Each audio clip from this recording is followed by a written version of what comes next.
The life message for today is titled, Identify with the Power of the Spirit Within You. Identify with the power of the Spirit within you. And as we know that Jesus tells us that it's our faith can make us whole. Like faith has made thee whole, he said. Wholeness means the holiness, that is that divine response to all things that we ask for that are of the good, that we want the wholeness of health, the wholeness of joy, the wholeness of loving companionship, the wholeness of success in our work, the wholeness of creative expression in all that we do. We want the wholeness of the joy of life so that we can realize, just as Jesus tells us, that kingdom of heaven is within us, not low here or low there. And just as we read in the ancient scriptures, as within, so without, as a man thinketh, so is he. And that means as a woman thinketh too, so is she. Let's look at these words from the mystical Ernest Holmes. He says, we are individual points in the consciousness of God, or the original creative spirit of the universe, the intelligence. We are points where it thinks through us, as us, or as we say, God as us, in us, is us. But the God that is in mankind is the same God that is universal in every living thing. There is no wall of separation, no barrier, no place where one begins and the other leaves off. All is one and one is all. The creativity of thought is not dependent upon the thinker. The creativity of thought is not dependent upon the thinker. Only the choice of thinking is dependent upon the thinker. In other words, that thoughts come to us through this connection that we have with the intelligence that is God, with the Spirit, the power of God. But we get to choose how we're going to think. Are we going to think in a positive way? Are we going to think in a negative way? Are we going to think towards the good, towards God? Are we going to think towards success and happiness and prosperity and joy and health? Or are we going to think to the negative? That's a choice. The creative activity of thought belongs to the universe. If we had to make things happen or push our thought out or influence or dominate and beat down the opposition, we should be faced with an impossible task. We never try to coerce anything in dealing with the laws of nature. One of the things we must come to understand in dealing with the laws of the Spirit is that we are still operating in a realm of law and order, in a realm of law and order, cause and effect, sowing and reaping. But we must always be in alignment with the nature of the laws, with the nature. If we're not in alignment with the nature of gravity, then we'll just stumble around all day long, fall down and get ourselves up and fall down again. If we're not in alignment with it, we don't allow ourselves to use wisdom. So we know that we must be in alignment with the laws of the Spirit, which is always seeking to expand the good, express the good through us, as us, and for us in greater ways. That seems almost too incredible to most people to think that God thinks through us. But there's only this one intelligence. As we read in Isaiah, besides me, there is none other. Besides me, there is no thing. This intelligence reigns supreme throughout the universe. Just think of the intelligence that causes us to inhale the air that we breathe to sustain our life and to exhale. That's intelligence at work. Just think of the intelligence that beats our heart and that heart that keeps us alive and keeps the blood rushing through all of our organs and tissues of our body that keeps us healthy. That's intelligence. Humans communicate with each other even when we don't speak each other's language. And humans communicate with animals and birds and other forms of life as well.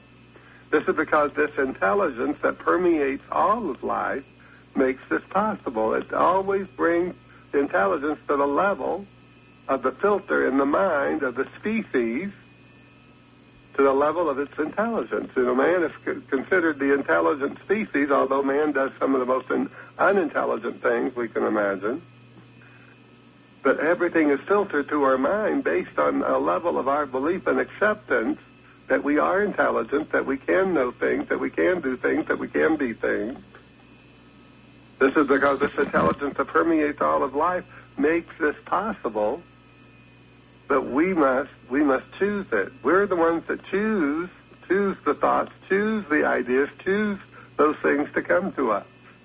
Even though humans communicate with all these forms of life, most people only believe that certain saints or mystics or deities communicate with the one that makes this all possible, which is God. That God is for everyone. God is for everything. God is everywhere present. There is no separation from God. If God is life itself, if we were separated from God, we wouldn't be alive. I was reading this article in one of the news services on the internet about the atheists are putting up a billboard outside of the Super Bowl, and they're so proud of themselves. And I thought, well, you believe in being an atheist. That's a belief. You have faith in your no God. But just think how wonderful your life would be if you had faith in God or the good and understood that all this stuff that you're against is really your own foolishness, and not realizing and discovering that spirit of life within you is greater than you. It's a power greater than you that can work through you. You know, the people that go through Alcoholics Anonymous, AA, that's one of the first things they do. There's a power greater than me, and it's healed millions and millions of people. So what do the atheists think about a power greater than me healing all these people? Do they think that's just an accident? We must be wise and intelligent and realize that God is. God is right where we are. God is all in all. The Mastermind Jesus' communication with God gave us an open invitation to do the same. We can all communicate with God. We just must be open to it and believe in ourselves. As the Mastermind Jesus stated, you believe in God, believe also me. Believe what I'm telling you. Believe me. I've discovered it. I've experienced it. I know. Believe me. Follow me. Do as I do. Believe as I believe. And he wasn't referring to himself personally, but speaking to the universal me in all of us. Now, most theologians will disagree with me, but like the architect of most of the New Testament, they too want to foster religion, while the radical Jesus, the mastermind, was instead teaching us to develop consciousness and gain a greater understanding and awareness of our relationship with the infinite. Jesus wasn't about the things that we shouldn't do. He was about the things that we should do, which is to give our faith and give our reliance and dependence on God and God alone. Each of us can say, I believe in me, and this will be the truth for us soon enough as we impress this upon our consciousness, and as we believe in ourselves, then we will find more of God moving through our mind, our heart, and our soul, and through our awareness as ideas and thoughts that bring us a greater success and prosperity and love and joy and happiness and peace, all those things. Now, for someone who does not believe in Jesus,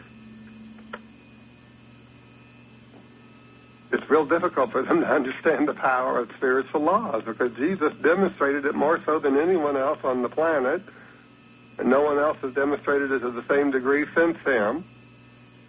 And he was telling us, these things I do and greater things can you do, because he understood that God is no respecter of persons, that God favors no one. He said it rains on the good and the bad alike, the just and the unjust. So just get over yourself about being pious and self-righteous, and just realize that God is available to all of us, just as the sunshine is available to all of us. It does not take much study in spiritual literature and research to understand what made Jesus so outstanding. He believed in himself more than others, and this belief in himself translated into a greater belief in God than other people do. He accepted what he believed was his purpose to be, and never wavered in that which he was called to do to demonstrate it. And this too sets him apart from those of us who are still so influenced by the race mind or the collective consciousness that wants to separate us all as superior and inferior, saints and sinners, the good and the bad, all that nonsense of the world. Most importantly, Jesus rarely ever forgot that he was totally dependent on the principle that God is all and all in all power, all intelligence, all presence, that the Father and I are one. But we must always remember and never forget that those of a lesser faith than Jesus authored the scriptures that detail his life experiences And unless the mind be in you that was in Christ Jesus, there is always going to be an interpretation rather than a translation. And besides that, Jesus spoke Aramaic, a language that was foreign to those who wrote the Scriptures, which provided an even greater opportunity to interpret rather than translate the words attributed to him. I believe that when the mastermind Jesus broke the Sabbath, it was a significant event that was evidence of his break with religious dogma. And from that point on, to use a contemporary phrase, he was spiritual but not religious.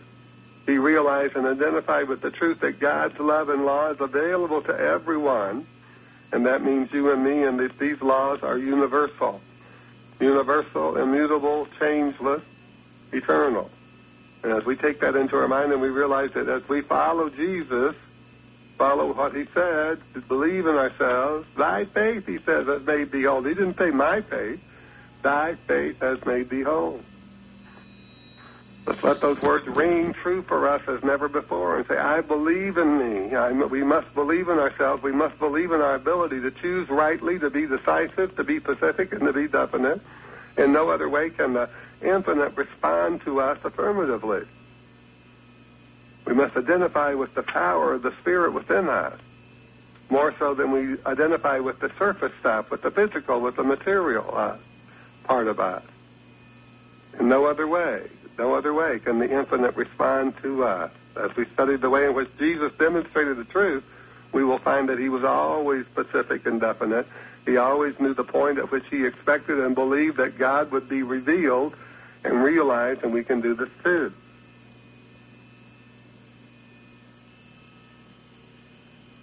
Jesus understood that it is the Father that doeth the work. We work and we sweat, and we sweat and we work.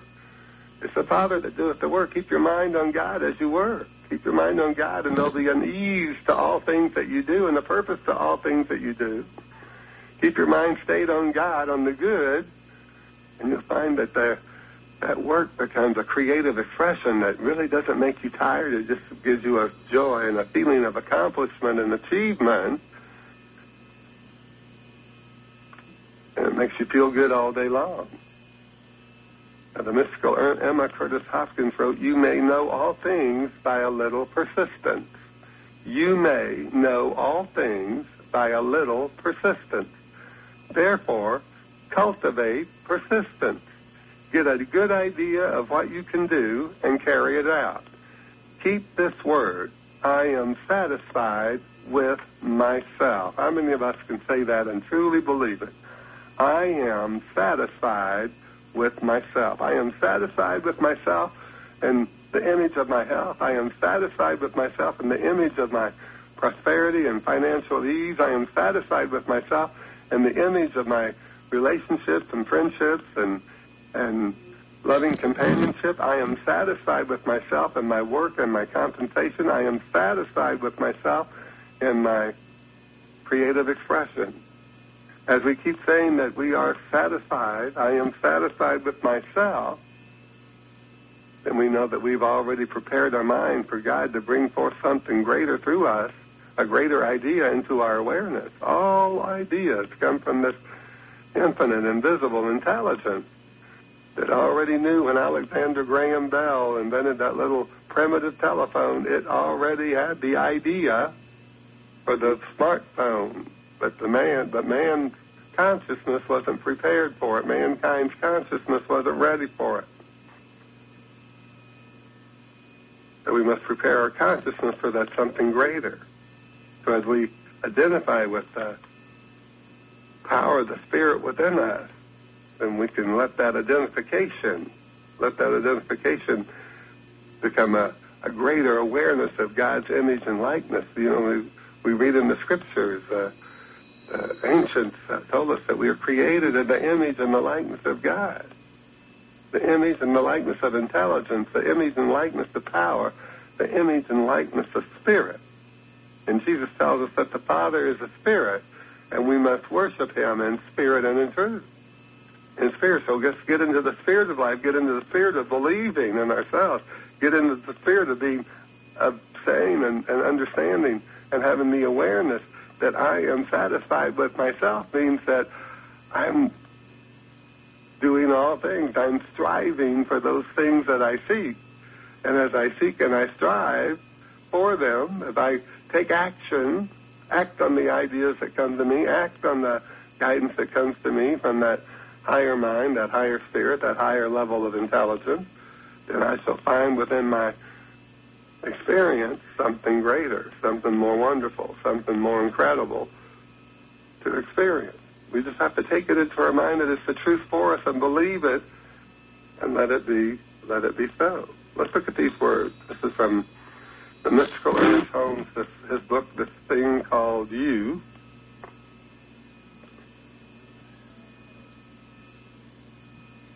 He tells us, I cleanse the windows of my mind. Say these things, he tells us. Perhaps this seems too good to be true, and yet all nature is a living example, a continuous reminder that there is a spirit animating everything, a presence diffused, a law governing, a unity sustaining, a coordinating will binding all together, a unifying principle holding everything in place. So we know that this unifying principle holding everything in place is the intelligence and the power of God. So he says, say these words and believe them. Say these words and take it into your mind as the truth about you. Let's say it. Let's read these words. He says, I cleanse the windows of my mind that it may become a mirror reflecting inspiration from the Most High, from God. I do this not with strenuous effort, but through quiet contemplation, through gently reaching and affirming an inward recognition. That's why we must identify with the power of the Spirit within us. By gently reaching and affirming an inward recognition. Today I walk in the pathway of inspiration. I know exactly what to do in every situation. There is an inspiration within me which governs every act, every thought, with certainty, with conviction, and in peace. The key that unlocks the treasures of the kingdom of good is in my mind, in my hand. I unlock the doorway of my consciousness and gently open it that the divine presence may flood my whole being with light, illumine my being with its radiant glow, and direct my footsteps into the pathway of peace and joy. Now think about that. What does he really mean? It means that we're inspired, that we have an interest in life, that we're enthusiastic, that we have a zest and a zeal for life. We have to motivate ourselves. We have to stir up the spirit within us. Every part of our body is made of pure substance, and there is a spiritual body which cannot deteriorate. This spiritual body is already within us, as much as it appears as we recognize it, and we must recognize it. So what is my image of myself? What is my image of my physical body, the image of my spirit, the image of my character, the image of my abilities and intelligence? What is my image of me? Because I'm going to find that likeness of that image that I have of myself in my experience. The truth. Every one of us has the ability to feel that spiritual realization within us, to discover that something greater, just as Jesus told us we could. Ask and you shall receive, seek and you shall find, knock, he said, and the door will be open. We must knock on the door of our consciousness and cultivate and foster a greater image of ourselves, a greater idea about ourselves, a greater realization of our abilities to draw from that intelligence, that power, and that spirit of God into our mind, our heart, and our soul, so that we can go through this life attracting to us that greater good, that greater thing that we imagine for ourselves, that greater thing that we desire to experience. Let's go back to those words of the mystical Emma Curtis Hopkins. She says, you may know all things by a little persistence. Alexander Graham Bell didn't invent the telephone in one day, nor did Edison invent the light bulb, nor did Bill Gates invent the PC in one day. You may know all things by a little persistence. Therefore, cultivate persistence. Cultivate persistence. So many people, they want spiritual healing. Or they want to have a greater realization of their connection with God, but they don't have that feeling of being persistent. You say, okay, it may take you 10 years. Oh, wow. All of a sudden they lose all interest. They want it in 10 seconds. There's no instant spirituality. There's no instant anything. We must cultivate, foster, and nurture the idea that in Him, in God, in the Spirit, in the intelligence, in the power of the Spirit, we live and move and have our being, and in us, it seeks to express itself in a greater way, through us, as us, and for us, providing for us all things as we believe, just done unto us as we believe, just as Jesus said. We are individual points in the consciousness of God, or the original creative spirit of the universe. We are points where it thinks through us, or as we say, God as us, in us, is us. But the God that is in us is the same God that is universal. There is no wall of separation, no barrier, no place where one begins and the other leaves off. All is one and one is all, as we read in the book of Isaiah. Besides me, there is none other. Besides me, there is no thing. God is all. God clothed our spirit in human form, but that spirit is a part of God. No man is all of God. No one in the material could ever be all of the infinite. That would be silliness to think that. And we're all a part of God, and we all partake of God, God's intelligence, God's spirit, and God's power, to the level and the measure that we accept it. Just as Jesus said, as you sow, so shall you reap. And the measure that you sow, to that measure shall you reap. The creativity of thought is not dependent upon the thinker. Only the choice of thinking is dependent on the thinker. The creative activity of thought belongs to the universe, to God, to life itself. And that's what we want to understand. One of the things we must come to understand in dealing with the laws of the Spirit is that we are still operating in a realm of law and order. That it is the Father that doeth the work, and the Father does the work through love and law. God gives us the desire, but it's up to us to act on that desire. It's up to us to identify with the power of the Spirit within us, the power, the intelligence, the presence of God around us, always available to us. And as we do, then we shall be able to claim, ask, in the Aramaic language that Jesus meant to claim the good that we desire to experience today and every day. And that's the truth for me and the truth for you and the truth for everyone. And so it is. Amen. Once again, I want to thank you for being with me today. It's been my great pleasure.